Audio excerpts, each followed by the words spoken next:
민주당 의원이 아니면서 고발 대상에 포함된 사람이 있습니다. 바로 저 방송인 김어준 씨죠.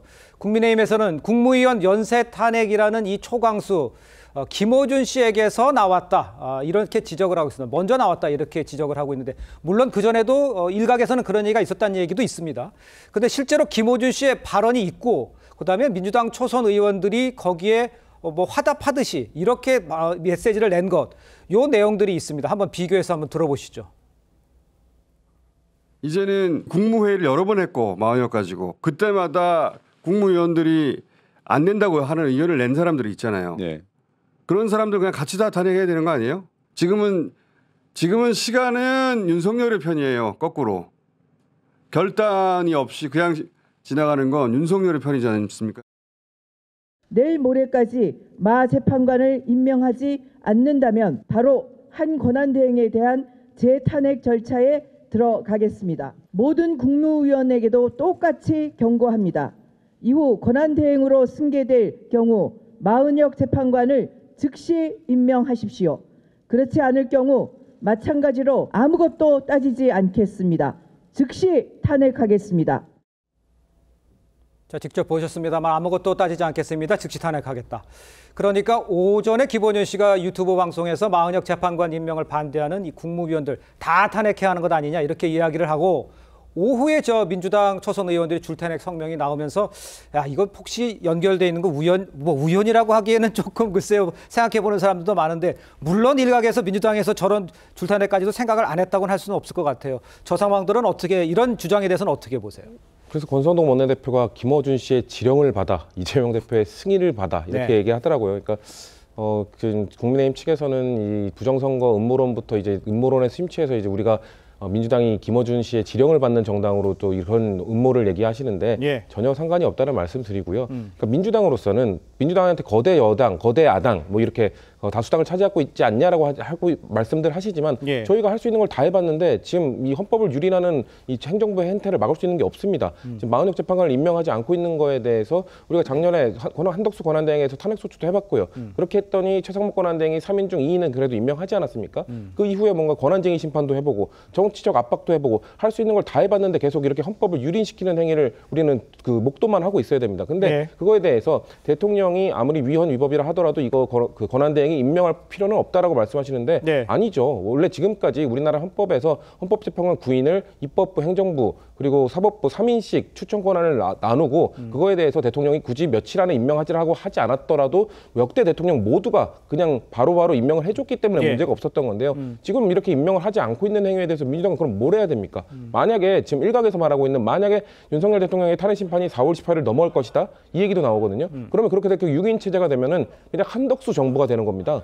이게 선출되지도 않은 한덕수 권한대행이 사실상의 대통령형 행세를 하는 것이 가당키나 한 겁니까? 그렇기 때문에 마흔역 재판관을 임명하지 않고 있는 행위에 대해서 민주당이 할 수 있는 모든 수단을 동원해서 어떻게든 임명하도록 하려는 그런 수단 중에 하나로 나온 거라는 말씀드립니다. 네, 저는 민주당이 문영배 대행한테 뺨을 맞고 왜 한덕수 권한대행한테 눈을 흘기는지 이해가 안 됩니다. 지금 한덕수 권한대행이 뭐 헌재 심판 방해하고 있나요? 그러지 않습니다. 8명이 됐을 때 여야 떠나서 그리고 많은 국민들이 8명 가지고도 충분히 결정을 내릴 수 있다고 얘기를 했습니다. 8년 전에 박근혜 전 대통령 때도 그러지 않았습니까? 그런 측면에서 저는 이 부분에 대해서 유독 왜 마흔역 재판관에 대해서 이렇게 집착하는지 그건 결국 역으로 본다면 민주당이 이 사람을 실제로 투입시킴으로써 본인들이 원하는 어떤 결과를 하고자 하는 지극히 정치적인 행위가 아닐까 싶습니다. 알겠습니다. 그러니까 지금 말씀해 주신 거는 마흔역 재판관이 들어가지 않으면 안 될 뭐 안의 상황은 헌재 상황을 모르겠습니다만 들어가지 않으면 안 되는 상황이 벌어진 거 아니냐. 그래서 민주당이 저렇게 마흔역 후보자를 임명하게 하려고 하는 거 아니냐 이렇게 말씀해 주시는 것 같아요. 일단 국민의힘 윤상현 의원은 오늘 기자회견을 열고 민주당에서 김어준표 입법 독재가 현실화되고 있다면서 날선 비판을 쏟아냈습니다. 한번 들어보겠습니다. 한마디로 무정부 상태를 만들겠다는 겁니다. 입법 쿠데타를 하겠다는 겁니다. 히틀러치 공포정치를 자행하겠다는 겁니다. 김어준은 민당의 호메인입니다. 민당 사람들은 그 호메인을 줄줄 따라가는 김어준표 입법 독재가 현실화되고 있습니다. 이쯤이면 민주당은 민주정당이 아닙니다. 스스로 해체하는 것을 심각하게 고려해야 합니다. 위헌정당 해산 심판 청구를 받아야만 합니다. 그 영향력 있는 방송, 특히 또 민주당에서는 또 이 김어준 씨에 관한 방송인 김어준 씨에 관해서 지금 저렇게 이야기를 하고 있습니다. 뭐 지나친 표현일 수도 있겠어요. 그렇지만 신 의원께서 보시기에는 어떤 정책이라든가 이런 것에서 좀 연관성이 있고 또 그런 느낌도 받으십니까? 김어준 씨에 대해서?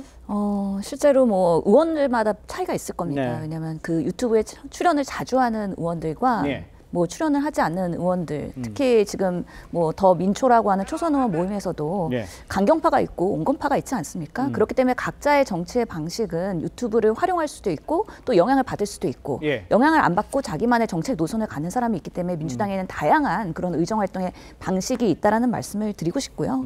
뭐 위헌정당 해산 심판 청구까지 얘기가 나오긴 했는데 네. 저는 지금의 우리 정치의 모습이 정말 눈에는 눈, 이에는 이인 것 같습니다. 예전에 얼마 전에 박홍근 의원님께서 법안을 발의할 때 예. 파면된 대통령을 배출하는 정당은 이런 위헌 해산 심판 청구를 받아봐야 된다라는 그런 법안을 냈거든요.